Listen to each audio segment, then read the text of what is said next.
Muito boa noite. Segunda parte do nosso programa Raio X de hoje. Esse programa que só recebe figuras ilustres, Rafaela Gonzalez. Semana passada recebemos Eduardo Bueno, Peninha. Eu gosto muito que ele falou que foi obrigado a concordar com a direita. Eu gosto desses caras que são polêmicos, Rafaela. Muito bem, e o meu convidado de hoje, ele é o primeiro dia de férias dele, ele já disse, vou te dar uma entrevista, eu quero falar.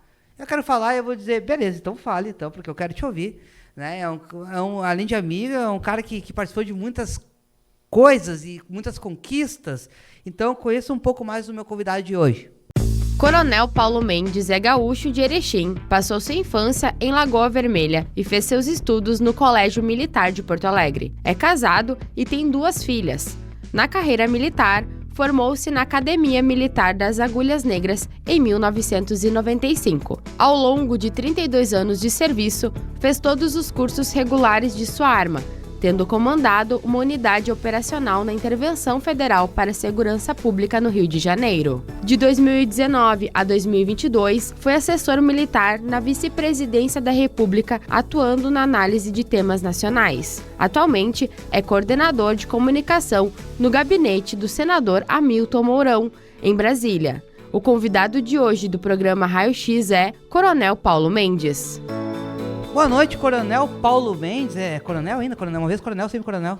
Uma vez coronel, sempre coronel. É a única coisa que ninguém tira da gente. Boa noite, Diego. Boa noite, Rafaela. Boa noite a todas as pessoas que nos prestigiam e nos escutam hoje. O pessoal ali da Costa Doce, Chuvisca, Amaral Ferrador, Camaquã, que mais, Rafaela Gonzalez? São Lourenço, Cristal, Guaíba, Pelotas. Que mais, Rafaela? Que mais? Tem mais cidades que nos escutam. Chuvisca, já falei Chuvisca, Dom Feliciano. É isso aí, o pessoal da Lagoa dos Patos também, tá no meio da Lagoa dos Patos, tá nos escutando. Coronel, e aí? Vamos lá, Diegão. Primeiro semestre encerrou, como é que o senhor está vendo o nosso Brasilzão aí? Pra frente, Brasil, salve a seleção? Eu enxergo que o Brasil ele tá num período de acomodação. Nós tivemos aí um pleito de 2022 muito polarizado, muito intenso, com emoções afloradas, e aí tivemos o governo de turno assumindo. Na minha avaliação ainda não mostrou a que veio, mas eu entendo o Brasil como um grande navio, né? Que as mudanças traumáticas elas não funcionam. Então, estamos nos acomodando, a direita está voltando a fazer a oposição, né? E eu penso que tem que fazer uma oposição racional, propositiva e já focar nos objetivos futuros. É assim que eu enxergo, né? Porque, a despeito da política, o país precisa se desenvolver, as pessoas precisam trabalhar, a economia precisa funcionar, a segurança pública, a saúde, a educação. Então, independente de política, essas coisas têm que funcionar. É muito importante, né, Coronel? E o senhor aqui, o senhor é gaúcho, né? Sou gaúcho, natural de Erechim, criado em Lagoa Vermelha até os 10 anos de idade. Aí tive a oportunidade de fazer o concurso do Colégio Militar de Porto Alegre em 1985. Ó, o ano que eu nasci, viu? 38 anos aí. Eu sou de 74.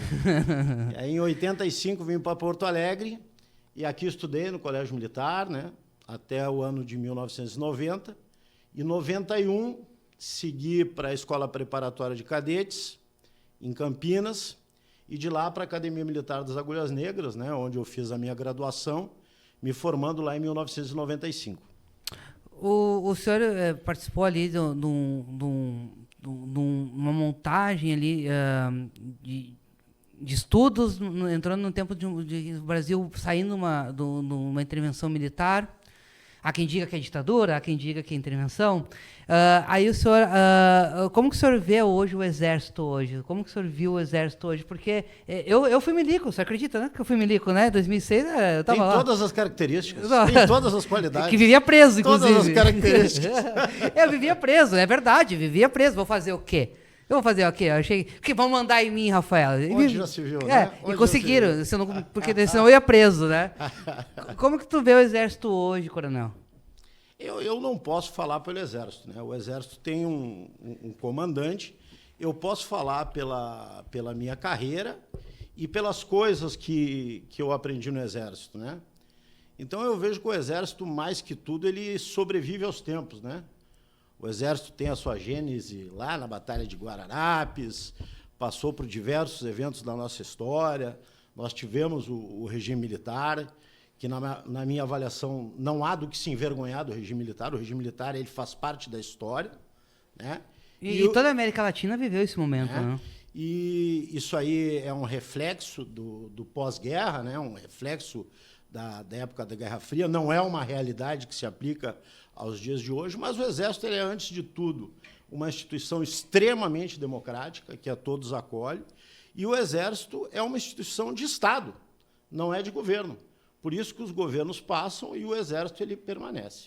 Eu lembro que em 2006 falavam, é a instituição com mais respeito por todos credibilidade por todos os brasileiros, né? Esses últimos 4 anos que tu trabalhou ali, muita gente tentou desacreditar o Exército brasileiro, né? Esses últimos 4 anos que o presidente Bolsonaro teve à frente, o próprio general Mourão de vice, muita gente tentou descredibilizar, podemos dizer assim. O que tu acha? Eu penso que a retórica política, quando ela atinge os quartéis, ela não é saudável. Ela não é saudável nem para a política e nem para os quartéis. Eu penso que os militares, as Forças Armadas, as polícias militares, elas têm que se manter afastadas da política. Isso não quer dizer que o cidadão fardado tenha que ser apolítico. O cidadão fardado ele é cidadão como qualquer um outro. Ele pode ter suas convicções, ele tem que votar exercendo a sua cidadania, mas eu não vejo como salutar quando se busca envolver de uma maneira ou outra qualquer instituição militar na política. Por quê? Porque essas instituições, como de Estado, elas precisam estar prontas para atender às demandas do Estado brasileiro. E se elas forem imiscuídas com política, elas estarão contaminadas por isso e não mais em condições desejáveis para atuar para defender as instituições brasileiras. Eu queria até falar um pouco sobre aquele pedido que teve, agora o Coronel Cid foi... Mas eu quero falar sobre intervenção militar. Tu foste ali o coronel que fez a intervenção militar no Rio de Janeiro, né? Que vivemos uma guerra civil ali dentro, praticamente. O episódio do Rio de Janeiro, a designação correta foi Intervenção Federal para a Segurança Pública no Rio de Janeiro. Então, o Rio de Janeiro ele continuava com as suas funções todas, havia um interventor, que foi o general Braga Neto, e eu era comandante de uma unidade operacional da minha arma, da arma de cavalaria, durante a intervenção federal. A visão que eu tenho sobre a questão do Rio de Janeiro é uma visão muito racional, né? E ela começa sob a seguinte premissa: as narcoguerrilhas que atuam no Rio de Janeiro, e hoje nós podemos agregar as narcoguerrilhas à questão da articulação das milícias e dos jogos ilegais, elas ganharam um protagonismo tão grande, que eles conseguiram liberar territórios. E, ao liberar territórios onde o Estado não mais consegue atuar 24 horas por dia, demandou essa ação da intervenção federal, né? E foi assim que as estruturas de segurança pública foram conformadas para atuar na intervenção federal, né? Tá, mas vamos lá. Há uma intervenção federal, né? O Exército Brasileiro já participou de missões no Haiti, no Timor-Leste. Nós éramos pessoas que estavam em outra cultura, outras pessoas. O senhor participou de uma missão de paz? Não participei de missão de paz. E aí que vem, ali a ONU já tinha meio que apaziguado muitas guerras civis e tal, mas o Rio de Janeiro... É outra abordagem. Né? O Rio de Janeiro é uma guerra civil real. É subir e traficante tá ali armado com, às vezes, até armas melhores que nós, que mas não sabem atirar. Mas não sabem atirar. E como que é lidar, dizer assim, para a comunidade, porque vocês são invasor de um terreno que não... O senhor me entende? Você é um invasor daquele terreno. Eu entendo o seguinte, assim, como primeira premissa. a grande parcela da população que mora nas comunidades, e vou falar das do Rio de Janeiro, que eu tive a oportunidade de atuar operacionalmente, são comunidades compostas por pessoas de bem, que todo dia de manhã saem para trabalhar, buscam o seu sustento, voltam de noite, encaram 2, 3, 4, 5, 6 horas de ônibus. Inclusive, a senhora que trabalhava na nossa casa morava numa comunidade da Nova Holanda, né?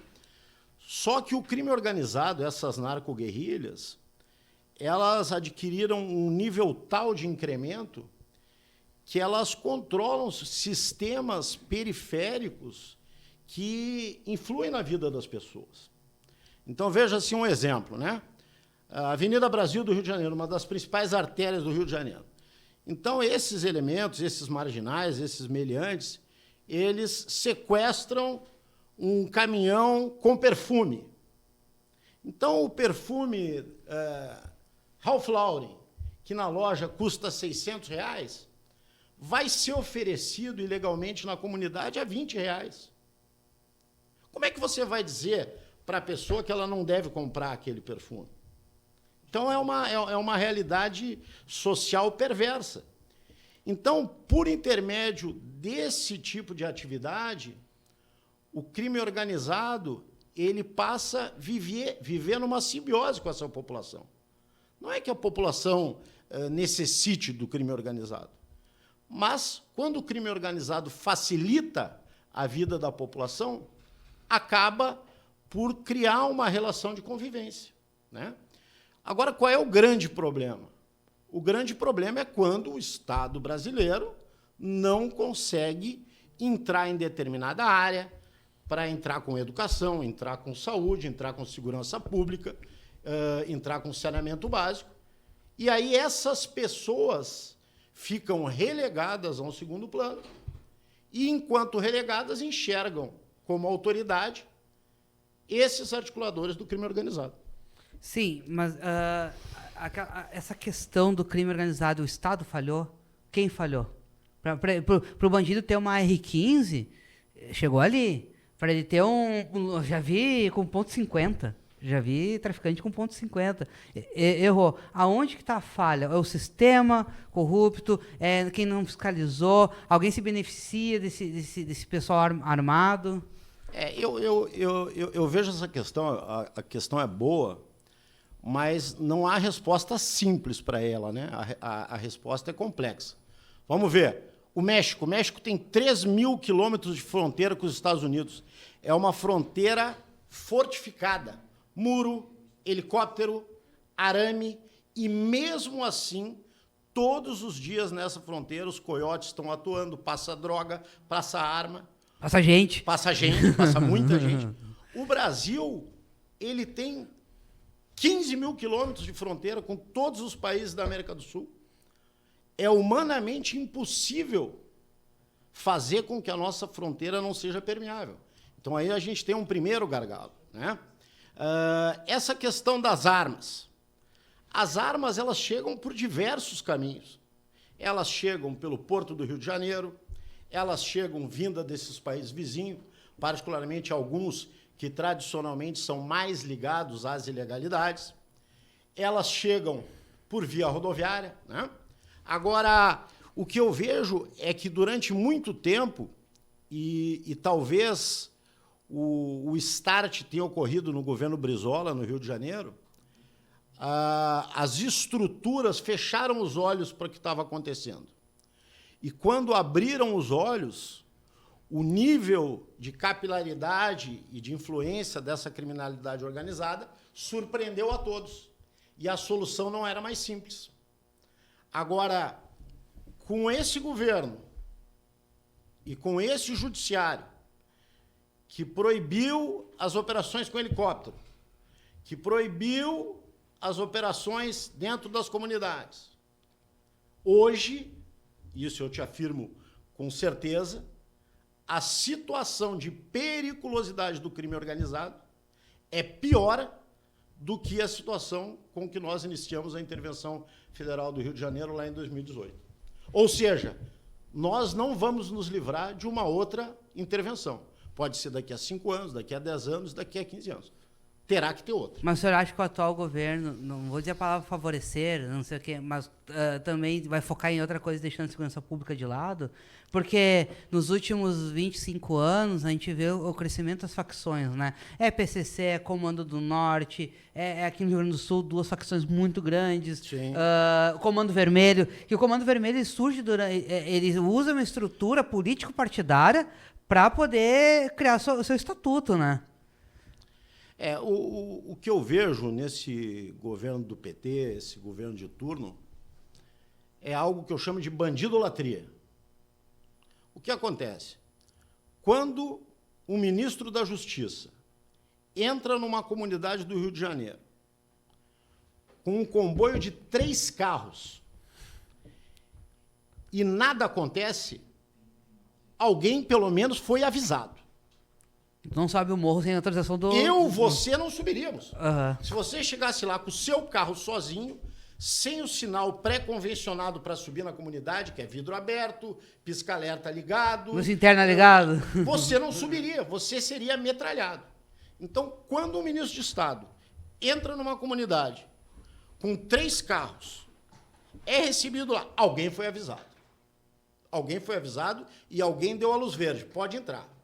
Se alguém foi avisado e alguém deu a luz verde, é porque tem gente do governo fazendo interlocução com o crime organizado. Aí nós temos um problema. Eu assim avalio. Sim. Eu assim avalio. Quando o senhor subia ali, o morro ali, era de pau na mão e era isso. Em todas as operações que nós participamos, e no ano de 2018, eu tive a oportunidade de passar mais de 80 dias em operações militares em ambiente urbano, nós tivemos episódios de todos os gêneros. De abordar uma comunidade e não ser recebido pelo fogo, de abordar uma comunidade e ser recebido, de estar no meio da operação e ser... Já teve tiroteio em operação, coronel? Em vários tiroteios. E tiroteio valendo, assim? Não tem tiroteio de brincadeira. Não tem estilingue, né? Não tem tiroteio de brincadeira. Não tem tiroteio com munição de festim. Então, o que acontece? Na intervenção federal, eu pude notar 2 fases muito distintas, principalmente da facção Comando Vermelho, das áreas comandadas pelo Comando Vermelho. Em uma primeira fase da intervenção, o Comando Vermelho ele oferecia pouco ou nenhuma resistência às nossas tropas. Eles recolheram as bocas de fumo, eles recolheram os seus soldados. Eles recolheram e nós andávamos lá. Nós sabíamos o que tinha lá, mas nós andávamos e a sensação era de normalidade. Eu acredito que, com o passar do tempo da intervenção federal e os prejuízos econômicos advindos aí ao narcotráfico, eles chegaram à conclusão: nós vamos ter que dar combate a essa estrutura, porque na relação custo-benefício, o custo está sendo maior. Está sendo caro. Então, eu diria que numa segunda fase da intervenção federal, houve um incremento da troca de tiro, né? Da intensidade, né? E nós passamos por episódios aí de troca de tiro de alta intensidade, né? De uma noite de operação ter um consumo de munição muito grande, né? Então, foi uma experiência incrível, uma experiência bacana. Eu volto a dizer que as pessoas que moram nas comunidades, a maioria expressiva dessas pessoas são trabalhadores, são pessoas de bem, que sofrem dominadas aí por esse império do medo aí do crime organizado. Né? É por isso que eu digo assim... São reféns, são reféns de uma situação. E aí tu olha assim, porque eu sou de comunidade aqui, né, coronel? Então, assim, como é a visão... Já me disseste. Qual é a visão que tu tem da autoridade? Ele veio para te oprimir. Mas aí quando tu olha ali, pô, o traficante tá com um tênis bacana, tá com uma roupa bacana. Ah, peraí, esse é o caminho mais fácil. Esse é o caminho mais fácil. O Estado é opressor. O Estado aqui é opressor, né? E como eu digo, tu subindo ali, fardado, tu tá invadindo um outro terreno, tu é um invasor. E como que a comunidade ela vinha? Chegava alguma tiazinha ali da comunidade, obrigado por você estar fazendo essa operação, ou como é que a população recebia vocês? Eu entendo o que tu falava ali, que é cidadão de... Mas eu conheço... Não, eu comentava muito com os militares que estavam sob meu comando, que nós éramos amados do 0 aos 10 anos e éramos amados por mais de 65, 70 anos. Então, é comum nessas operações, quando nós estamos atuando na área da comunidade, tu passa e o gurizinho, a guriazinha faz o sinal de joinha, manda beijo, né? E as pessoas mais idosas também. Eu penso que as crianças, por aquela ingenuidade infantil das crianças, né?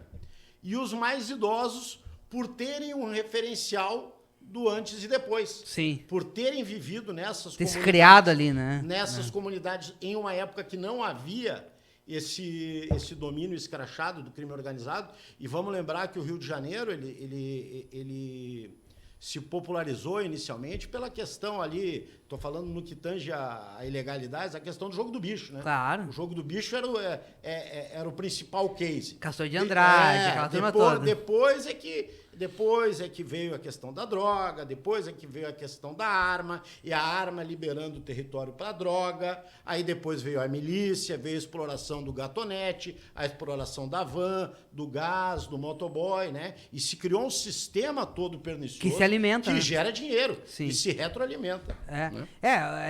A gente toma conhecimento do que é o Rio de Janeiro mesmo, e a gente vê um pouco aqui em Porto Alegre, no Tropa de Elite, que a gente consegue ver como é que o sistema funciona. O José Padilha ali, que apesar de ser de esquerda, ele foi muito bem naqueles filmes ali.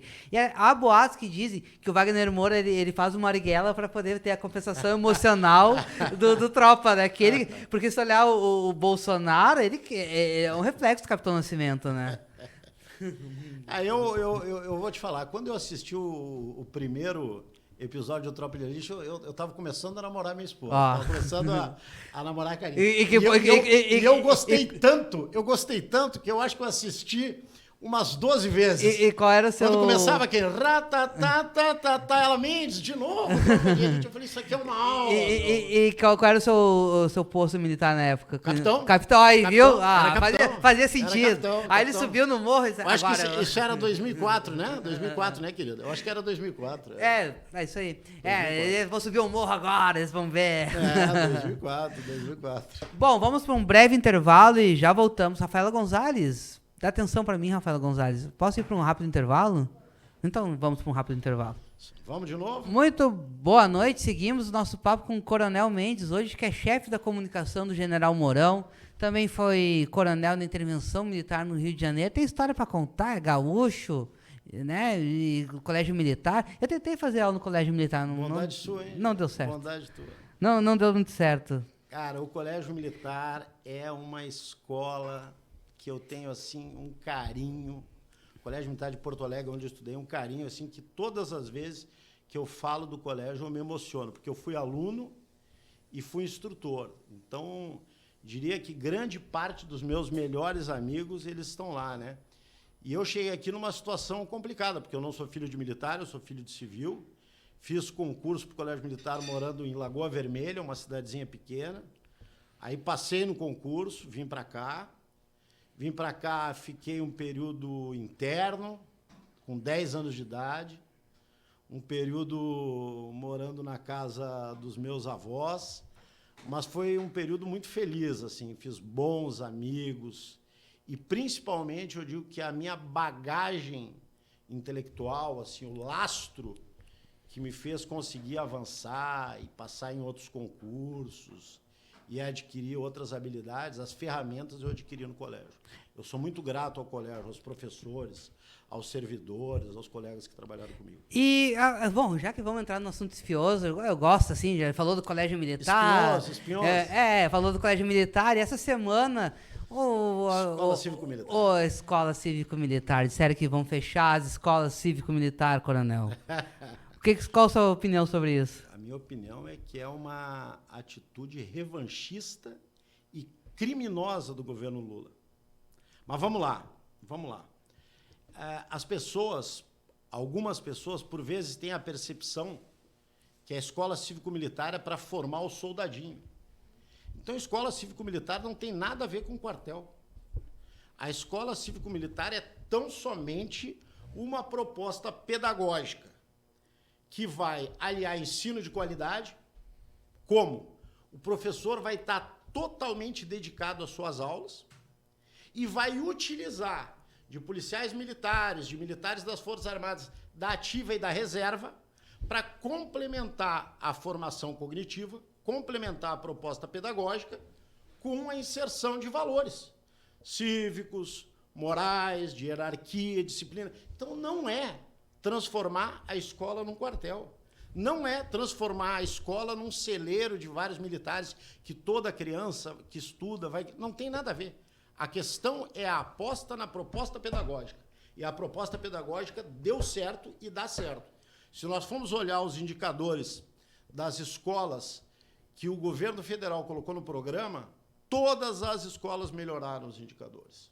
Então, eu fico feliz que, independente dessa decisão, eu digo, covarde do governo federal, porque ela está pegando mais de 120 mil crianças e deixando de proporcionar um complexo de estrutura educacional melhor.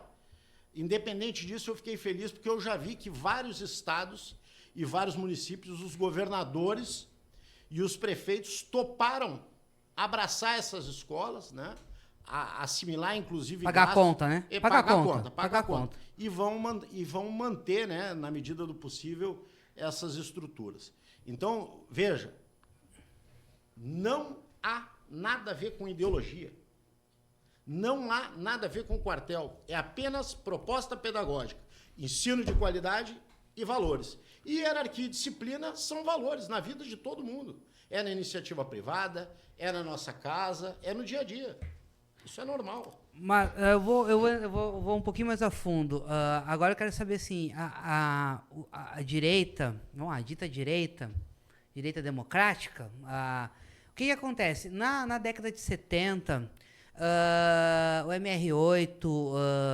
movimentos revolucionários de esquerda. Eles entenderam que eles iriam morrer pela causa.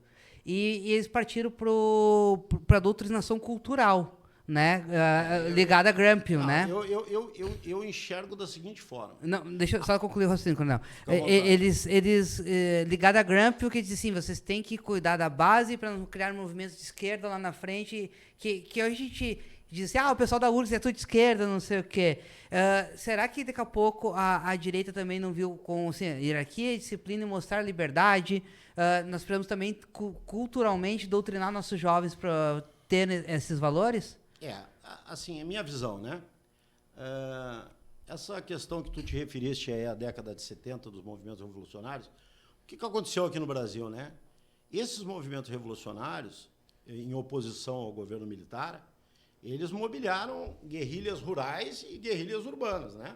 Então, eles mobiliaram. E eles perderam essa guerra. Eles foram derrotados nessa guerra. Quando eles perderam essa guerra, eles viram no gramscismo uma ferramenta de longo prazo. E começaram a implantar essa ferramenta, né? E nós vemos os frutos da implantação dessa ferramenta de doutrinação nos bancos escolares, e não só nos bancos, até hoje. Eu não enxergo que a direita tenha maquinado uma propositura ideológica para formar os seus soldadinhos de direita. Nunca ouvi isso. Não enxergo dessa forma. Mas eu enxergo que o crime que está sendo feito na educação não pode ser feito. Porque tu sabe, Diego, tu é um cara de origem humilde, tu é um cara que vem construindo uma trajetória. Tu sabe que educação e trabalho são as ferramentas que a gente tem na vida. Sim. Se a gente não tiver isso, não adianta. Não vai para frente. Nem todo mundo pode ganhar na Mega Sena, nem todo... Então, educação é a ferramenta transformadora de um país, principalmente um país das nossas dimensões continentais, é a educação. Então, eu penso, não há que se colocar política e ideologia em escola. A escola tem que ser sem partido. Hierarquia e disciplina não é partido. Se quiser mudar o nome, não precisa ser nome Escola Cívico-Militar. Pode ser escola cívica com ordem, escola com o que seja. Não é essa a questão. A questão é a proposta pedagógica. Claro, não. E legal, porque essas perguntas a gente faz mesmo. A proposta pedagógica. E, Coronel, esses 7 meses lá, agora que o senhor está dentro... Senado? No Senado. Né? Isso aí, tu foste ali da comunicação da vice-presidência da República. É muito diferente? Não, assim, na vice-presidência da República, eu ainda estava no serviço ativo do Exército, né? Então, não tinha essa barba toda, conhecia a não barba lisinha. Não tinha barba. Então, ainda estava no serviço ativo do Exército, né? E não ocupava nenhum cargo de DAS, ocupava um cargo de natureza militar, né? E lá desempenhava minhas funções de assessor, né? No Executivo, o tipo de trabalho é outro, né? E na vice-presidência é um pouco diferente do geral da presidência da República. Porque o vice-presidente ele tem funções muito específicas, né? Que é substituir o presidente no impedimento, receber missões especiais. Então, o Temer não pode falar isso, né? O vice-presidente Mourão, ele tinha lá a comissão bilateral com a China, com a Rússia, com a Nigéria. Viu, né? esse general comunista? Isso aí muita gente mal intencionada levantou essa ideia. Agora, o Senado, eu passei para a reserva no início desse ano, né? E após isso fui trabalhar no Senado. O Senado tem sido uma experiência incrível, né? Porque eu estou conseguindo somar 3 espectros, né? O espectro da minha experiência de 32 anos no Exército, o espectro do período da vice-presidência, onde a gente pôde ter noções do que acontecia no exterior, do que acontecia no Brasil, conversar com muita gente, perceber as realidades regionais brasileiras, e agora, no Legislativo, perceber como a estrutura política do Brasil funciona. E como ela também não funciona às vezes. Que a gente espera uma coisa e essa coisa não acontece. E tem gente que não quer que funcione? Eu penso que o parlamento ele é um retrato da sociedade, né? Todas as pessoas que estão lá foram eleitas por nós. Então, quando a gente bota o nosso voto lá na urna, um bom voto, possivelmente vai reverter num bom resultado. Agora, se a gente não exerce a nossa cidadania, escolhendo bem o nosso representante, aí nós acabamos colocando um problema lá. E se você coloca 10 soluções e um problema, não tem problema. Sim. Mas se você coloca 10 problemas e uma solução, aí a gente tem problema. O povo, por sua essência, ele vota errado, não adianta, né, Coronel? A gente sabe que a gente vota errado, a gente sabe que a gente tem... A última eleição, Coronel, e eu te digo assim, ó, a minha visão do povo, tá? A minha visão do povo é qual é o menos pior? Eu digo nas majoritárias ali, Sim. né?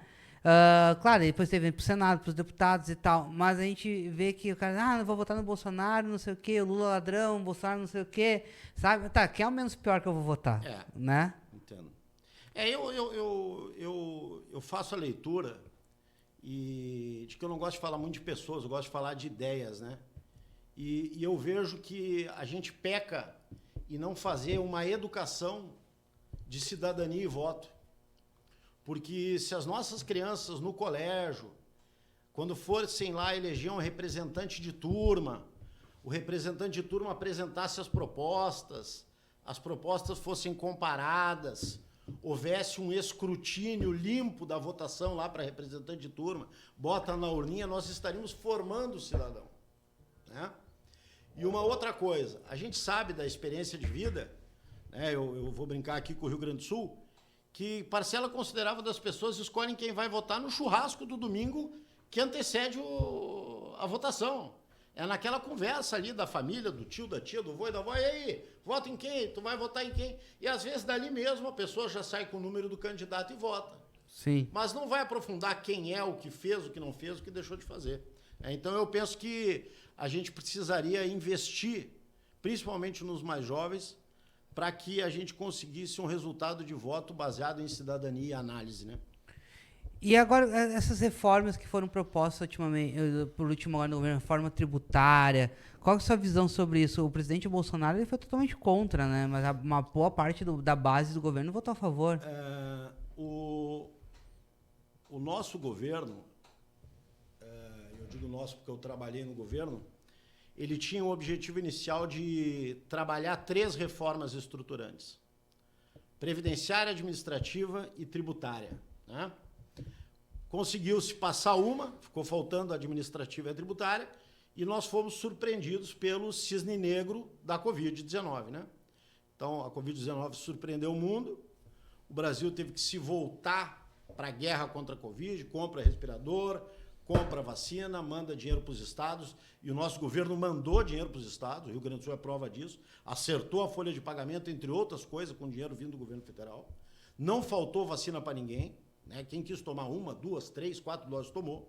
É só botar o braço e tá. Tomou a vacina. Mas o que ocorre?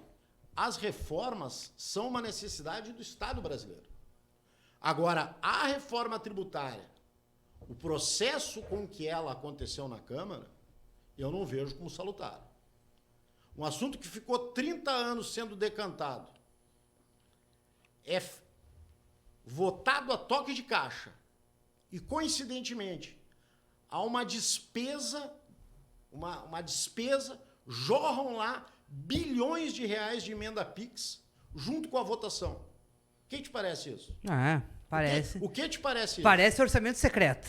Que é a mesma coisa. Então, se esse o senhor sabe o que eu falo, né, Coronel? Se esse assunto ficou parado 30 anos, por que não seguiu o rito de estudo, análise do texto?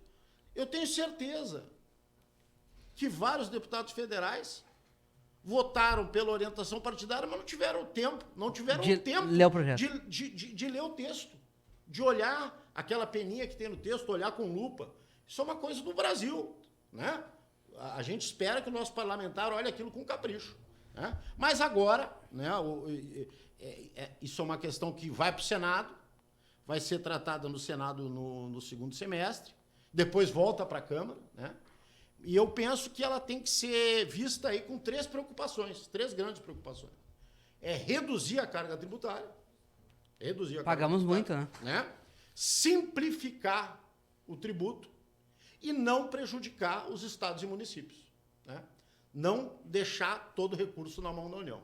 Então, se os senadores conseguirem trabalhar essas três vertentes, eu acho que existe a possibilidade, sim, de chegar num texto que seja bom para o Estado brasileiro. Coronel, e como que o senhor... o senhor falou agora de revanchismo, né? Eu vou falar senhora, ele disse, não me chama de senhora, mas é que eu fui milico. Não, me chama de como senhora, eu vivia pelo preso, era brabo, vivia sim, preso. sim, É o hábito, né? Fala, Diego. Falou em política de revanchismo, né? E esse impedimento do presidente Bolsonaro? Eu sou contra, tá? Aí me pergunto, até quando que o Bolsonaro? Não, porque eu fui contra o impeachment da Dilma também. Tinha que ter deixado ela terminar o governo, né? Então, eu tenho posições democráticas. Esse dia eu entrei numa discussão que eu falei assim, o único que poderia combater o Bolsonaro, o Lula, tá fora do jogo. Assim como o único que poderia combater o Bolsonaro ficou fora do jogo. É ruim isso. Eu entendo que a nossa justiça eleitoral usou de uma régua para julgar a chapa Dilma Temer. E usou de outra régua para julgar o presidente Bolsonaro, né? A minha leitura é, sim, de um julgamento político, né, que veio no bojo de uma articulação de um grande projeto de poder. Vamos lembrar que a cassação do deputado Deltan Dallagnol calou 350 mil votos do Paraná. E mandou um recado para a Câmara. Né? Mandou um recado para a Câmara. Porque tu manda recado. Eu mando um recado. Aí, isso que aconteceu com o presidente Bolsonaro, e eu ainda digo, pode não ser definitivo, quem vai dizer que essa roda não pode girar, isso não pode mudar? Né? Mas isso que aconteceu, para mim, é parte de um grande arranjo de poder, de um grande projeto, baseado em deixar os adversários com medo, buscar que os adversários não falhem e estabelecer as melhores condições para que o governo de turno e essa turma possa surfar com base nos seus interesses. Aprovar o que quer, deixar o parlamentar intimidado, deixar o juiz intimidado. Né? Por que será que os professores universitários hoje, que são magistrados, e tinham uma abordagem na cátedra, lá na sala de aula, um tempo atrás, hoje não falam mais o que falavam? Será que esses magistrados estão sendo intimidados? Ou estão se sentindo intimidados? Ou estão achando mais prudente calar-se perante as suas convicções? Então é nesse estado de coisas que a gente vive hoje, né? A gente pode pensar que na Venezuela aconteceu esse afastamento, impedimento da oposição, na própria Rússia, agora por último aconteceu, o presidente Putin, esse é gênio, porque ele conseguiu desarmar uma guerrilha sem dar um tiro, né? O nosso czar pós-moderno. Não, o cara é gênio, ele conseguiu desarmar uma guerrilha sem dar um tiro, ainda fez os caras saírem ricos e agora estão tudo procurado. Mas pode ter certeza que o Prigozhin, nós vamos ouvir falar breve dele, vai ter um veneno, ele vai comer alguma coisa estragada. Vai cair da escada. Não vai sair barato pro Prigozhin. Vai cair da escada. Não vai sair barato pro Prigozhin. Coronel, olha, foi um bate-papo. Rafaela Gonzalez, tem mais tempo? Tem quanto tempo ainda? Tempo, Rafa? 15 minutos? Então tá bom. 15 não minutos. temos tempo. É que essa conversa que ela pode se tornar muito longa, né? Não, eu estou à disposição aqui, agradeço pela oportunidade de estar aqui. A gente está aqui para conversar. É importante conversar, porque democracia é isso, né? Quando não querem mais que a gente converse, que a gente fale, tá tudo errado, aí a né? gente tem que se preocupar, porque a gente está arrumando na direção contrária. Coronel, como que agora o senhor vê a andar para frente com essa fazendo oposição ao atual governo? E nós estamos na porta de uma eleição municipal, que ali se definem muitas coisas que vêm da base, né? Eu enxergo da seguinte forma, que o resultado das eleições municipais, das eleições para vereança, para vereadora, ele vai nos fornecer uma radiografia do que vai ser 2026, né? A esquerda, falando de maneira genérica, ela está organizada, ela tem a chave do cofre, né? Organizada como nunca esteve, né? E as emendas materializam a chave do cofre. Então a direita precisa fazer o dever de casa. Precisa se preocupar com o município grande, com o município médio e com o município pequeno. Por quê? O voto está onde? O voto está no município. Então eu vejo que os nossos parlamentares de direita, os nossos homens e mulheres de direita que estão nos executivos, precisam se reunir, precisam estudar, trabalhar e fazer valer a vontade desses 58 milhões de brasileiros que votaram no presidente Bolsonaro, né? Então a direita precisa fazer o seu dever de casa para que inicie efetivamente, no resultado do pleito de 24, uma reação contundente que, se Deus quiser, vai resultar num resultado positivo em 26. Todo militar é estrategista, né? E como tu trabalhou ali na questão do Rio de Janeiro, tu tinha muita estratégia, né? Por onde que passa a derrota do Bolsonaro, essa virada do Mourão, porque a direita ela sai fortalecida, porque tem Tarcísio no Rio de Janeiro, o Senado ele se torna... Temos a senadora Damares, temos a senadora o astronauta lá, Cristina, o astronauta lá... temos o astronauta, o Marcos Pontes. Marcos Pontes, astronauta. Ué, astronauta, né? Não, mas o nome político dele é astronauta. Astronauta. Astronauta. É que sabe, Coronel, que uma vez falaram pra mim assim, falaram assim, olha só, o Marcos Pontes, não sei o quê, daí eu peguei e disse pro cara, vai, esse vendedor de travesseiro aí, que ele vendia o travesseiro da NASA. Travesseiro da NASA, tem lá em casa, minhas filhas adoram. O travesseiro da NASA. Só usam ele, aquele azulzinho.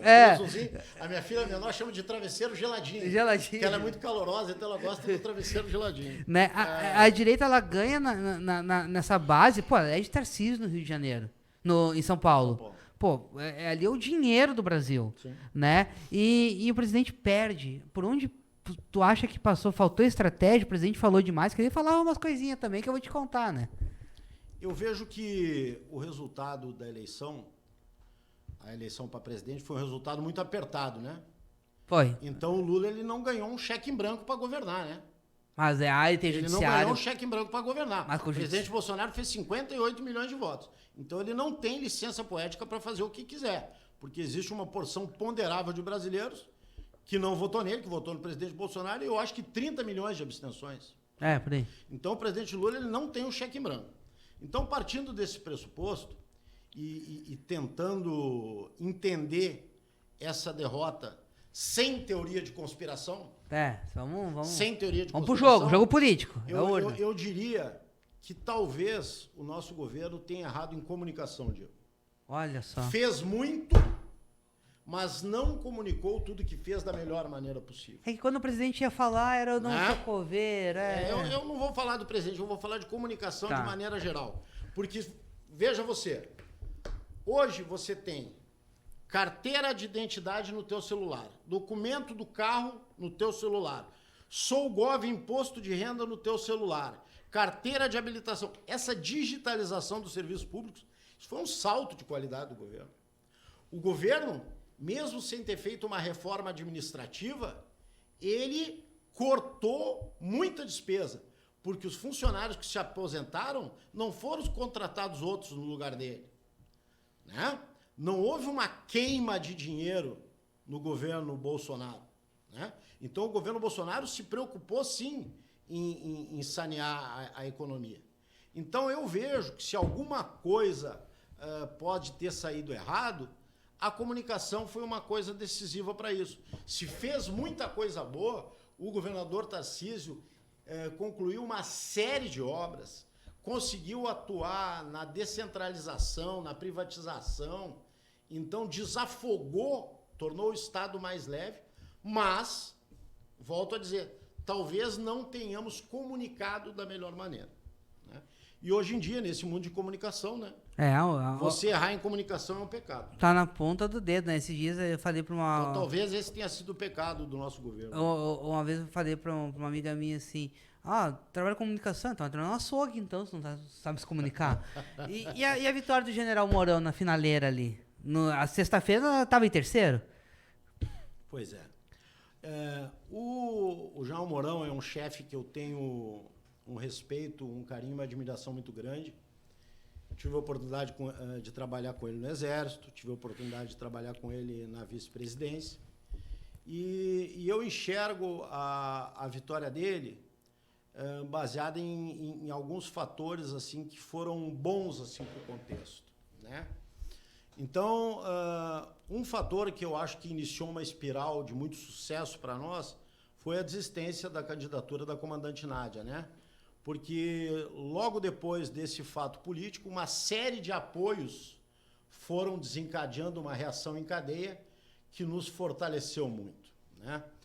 O General Mourão, eu também vejo que teve um desempenho nos debates muito acima da média normal, porque é um homem preparado, é um homem que fala de qualquer assunto com propriedade, é um homem que tem uma estabilidade emocional muito grande, né? Então ele conseguiu se mostrar como uma alternativa para todos os lados. Veja que nas nossas pesquisas qualitativas, quantitativas, nós víamos gente de vários campos políticos que votavam no General Mourão. Então isso mostra que ele veio completar uma lacuna de perfil de candidato que a esquerda não tinha. O candidato Olívio Dutra, e eu vejo que o candidato Olívio Dutra é um senhor que o nome dele é maior que a esquerda, é maior que o PT, né? Então, ele é um senhor aí digno de respeito, né? Mas eu vejo que ele já estava um pouco fora do timing dessa disputa, né? Então, agregando esses fatores do desempenho, agregando essa posição de visão favorável por todos os campos políticos, agregando a nobre decisão da comandante Nádia, eu acho que isso aí todo criou um contexto favorável, né, para a eleição do senador. E a minha pergunta final, já que estamos na reta final do programa, Agora para que lado vai Coronel Paulo Mendes? Para onde vai? Vai seguir trabalhando, eu sei, mas pretensões políticas teremos? Não, assim, Diego, eu tenho uma leitura, assim como pai de família, como homem, que a minha missão no Exército eu cumpri ao longo de 32 anos de serviço. Agora eu venho cumprindo a minha missão assessorando o senador Mourão lá em Brasília, mas eu quero deixar um país melhor para as minhas filhas. Eu tenho 2 filhas pequenas, uma de 10 anos e uma de 6 anos, a Maria Fernanda e a Maria Alice. Então, o que for preciso fazer para que quando eu vá embora, esse país possa estar melhor para as minhas filhas, eu vou fazer, né? Quanto à pretensão política, hoje eu não enxergo dessa forma. Hoje eu vejo da seguinte forma: vou trabalhar bem, vou fazer o meu dever, vou me pronunciar como cidadão, vou exercer minha cidadania, vou atuar nas minhas redes sociais, falar o que eu penso, colocar os meus pontos de vista. Agora, se no futuro isso vier a acontecer, está na mão de Deus, ele que sabe. Aí, como todo soldado, né, cumpre ordens. Daqui a pouco o general diga assim, Mendes, vai. Aí, tá bom, né? Coronel, deixa um recado final para a galera aí. Como recado final aqui, quero agradecer, Diego, Rafaela, e para a galera dizer o seguinte: vamos confiar no Brasil, vamos confiar no Rio Grande do Sul, e o nosso trabalho, a nossa construção tem que ser para os nossos filhos, para os nossos netos. Esse é o recado. Qual é o país que a gente quer construir para eles? Vamos pensar nisso e vamos trabalhar para essa construção. Obrigado aí, gente. Obrigado. Rafael Gonzalez, até semana que vem.